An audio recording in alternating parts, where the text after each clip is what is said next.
The smell of salt hangs in the air, mingling with exhaust fumes and cigarette smoke. Cartagena, Colombia, is alive with chaos. Street vendors yelling over each other, children darting barefoot between cars, radios crackling with music and unrest. It's 1954, and the sun has long dipped beneath the rooftops of the slums. In one crumbling building, barely held together by rusted nails and old wood, a girl crouches beside the door. She's small, no more than 10. Her eyes are sharp and too old for her face. She listens. A voice from inside calls out in anger. Her mother again. Another fight. Another man. Another night of violence. But the girl doesn't flinch. She already learned how to hide in silence, how to move in shadows, how to wait. By the time most children are learning right from wrong, this girl has chosen survival. And survival in her world requires something darker. That girl's name is Griselda Blanco, and within a year, she'll commit her first unaliving. Welcome to GBRLIFE Transmissions. I'm your host, Caitlin, and you're listening to GBRLIFE of Crimes, where we explore not just what happened in crimes committed by women, but why they happened, and the twisted psychology behind them. Today, we unravel the story of Griselda Blanco, a woman born into violence and shaped by survival. She would go on to build one of the most feared and deadly substance empires in history. But beneath the power was a mind wired with cruelty, chaos, and control. Unlike Delphine LaLaurie, who had power from the beginning, Griselda earned hers, not with charm, not with luck, but with bodies. Because in Cartagena, there were no lullabies or bedtime stories, only the shrill whisper of danger around every corner. Danger, like Griselda Blanco.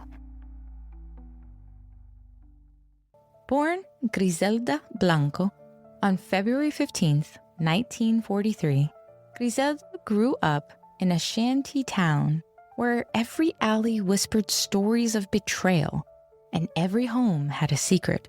Her mother, reportedly a woman of the night, was hardened by life and had no patience for childhood innocence. Griselda's father, absent, forgotten. He was simply not part of the picture in the life of Griselda, even as an infant. As she grew from infancy into childhood, Griselda was taught one rule: survival comes first. By the age of 5, Griselda was already running errands for street hustlers. By 10, she was stealing. And by 11, she was lethal, because she had crossed a line most adults feared to even imagine. The story, the one passed down like a ghost tale, says she kidnapped a boy from a wealthy family with her teenage boyfriend. The motive? Ransom. The outcome? Unaliving the boy. And that day, the girl who once played barefoot in the dirt vanished, replaced by someone else entirely. Griselda didn't weep. She didn't crumble. Instead, she learned something powerful that day. People are just obstacles, and obstacles can be removed. Psychologists would later point to this moment, this early trauma, this violent threshold, as the possible onset of antisocial personality disorder.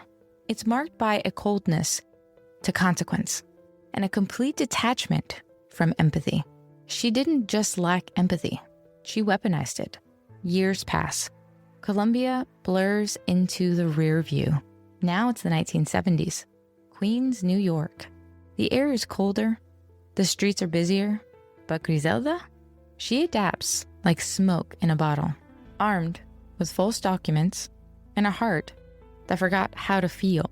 She lands in the US and begins to build something bigger than anyone could have imagined.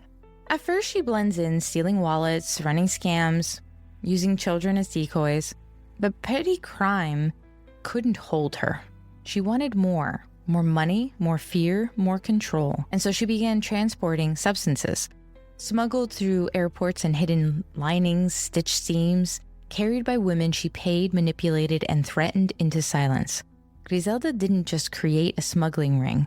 She created an empire, and with it, some ruthless tactics. People who stole from her disappeared. Those who questioned her were eliminated. She surrounded herself with armed enforcers, many of whom were women, mothers, teenagers, lovers.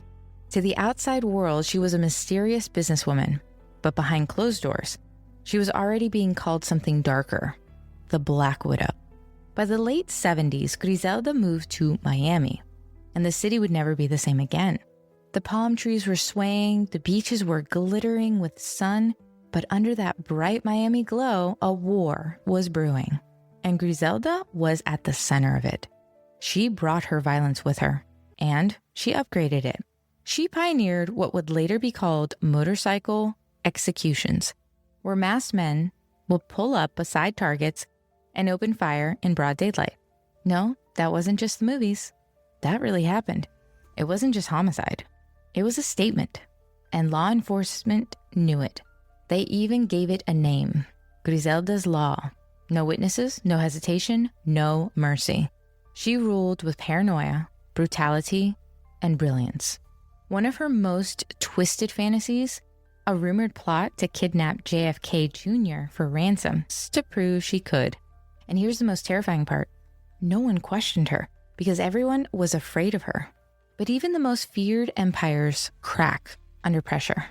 In 1985, after years of surveillance, the DEA finally made their move. Undercover agents posed as potential clients, setting the perfect trap.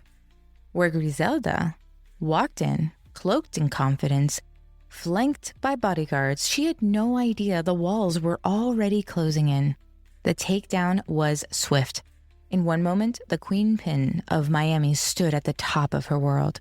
The next, she was in handcuffs, her reign shattered by a sting operation straight out of a Hollywood film, charged with everything from trafficking to orchestrating multiple homicides. Her criminal empire was finally laid bare. And yet, the system couldn't hold her. Due to juror misconduct and questionable witnesses, Griselda served just 10 years in prison. Not life, not even half of it, a decade. Then, in 2004, she was deported back to Colombia, where she tried, some say, to live in peace. But peace was never hers to claim.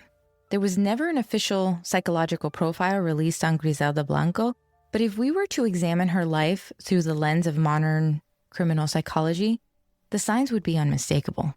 Psychopathy, narcissistic personality disorder, and paranoid tendencies. Griselda showed all the markers.